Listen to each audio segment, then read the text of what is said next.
Hi అండి. Welcome back to శాంతి ఆంధ్ర వంటలు. ఈరోజు నేను చూపించే రెసిపీ గోంగూర పప్పు ఆంధ్ర స్టైలే ఎలా చేయాలో చూద్దాము. భలే టేస్టీగా ఉంటుంది. బ్యాచిలర్స్ కూడా ఈజీగా చేసుకోవచ్చు. ఇక్కడ నేను 1 కప్ కందిపప్పునైతే తీసుకున్నానండి. చూడండి, ఈ పప్పు మొత్తాన్నయితే కుక్కర్ గిన్నెలోకైతే వేసేసుకుందాము. 1 గ్లాస్ వాటర్‌నైతే పోసుకొని శుభ్రంగా అయితే వాష్ చేసుకొని అయితే తీసుకోవాలి. ఇలా వాష్ చేసుకోవడం వల్ల మన డస్ట్ ఏమైనా ఉంటే పోతుందండి. ఇక్కడ నేను 7, 8 చీలికలైతే పచ్చిమిర్చిని వేసుకున్నాను. అలాగే చిన్న సైజ్ టమోటాలు 2 అయితే ఇలా కట్ చేసుకొని అయితే వేసుకున్నానండి. అలాగే 2 రెమ్మల కరివేపాకు. ఇక్కడ నేను కొంచెం పసుపు, అలాగే కొంచెం 1 స్పూన్ ఆయిల్ అయితే వేస్తున్నానండి. ఆయిల్ వేయడం వల్ల పొంగైతే రాదు, చక్కగా మెత్తగా అయితే ఉడుకుతుంది.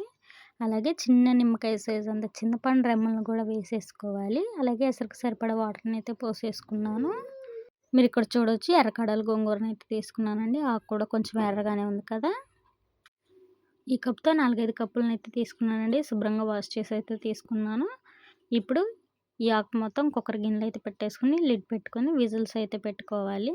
4, 5 విజిల్స్ వచ్చేంత వరకు చక్కగా ఇలా కుక్ చేసుకోవాలి. చూడొచ్చు, చక్కగా చూసారా, మెత్తగా అయితే ఉడికిపోయింది కదా. ఇంత చక్కగా మెత్తగా అయితే ఉడకాలండి. అప్పుడే టేస్ట్ కూడా చాలా బాగుంటుంది. రుచికి సరిపడా కారాన్ని అయితే వేస్తున్నానండి. ఆల్రెడీ ముందుగా అయితే పచ్చిమిర్చి అయితే వేసాం కదా. ఇప్పుడైతే చూసుకుని అయితే వేసుకోవాలి. ఇక్కడ రుచికి సరిపడా కళ్ళు ఉప్పునైతే వేసుకుని మెత్తగా అయితే మెదిపేసేసుకోవాలి. మన ఛానల్ ముందుగా చూస్తున్న వారైతే సబ్స్క్రైబ్ అయితే చేసుకోండి. అలాగే పక్కన ఉన్న బెల్ ఐకాన్ కూడా యాక్టివేట్ చేసుకోండి. పప్పు చూడండి, ఇలా కచ్చా పచ్చగానే మెదుపుకోవాలి. అప్పుడే టేస్ట్ అయితే బాగుంటుందండి. దీనిలోకి 1 గ్లాస్ వాటర్ అయితే పోసుకోవాలి.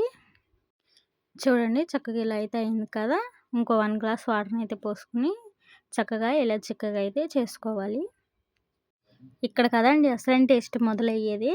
పోపు వేస్తేనే టేస్ట్ అనేది మారిపోతుంది. అంత టేస్టీగా అయితే ఉంటుంది.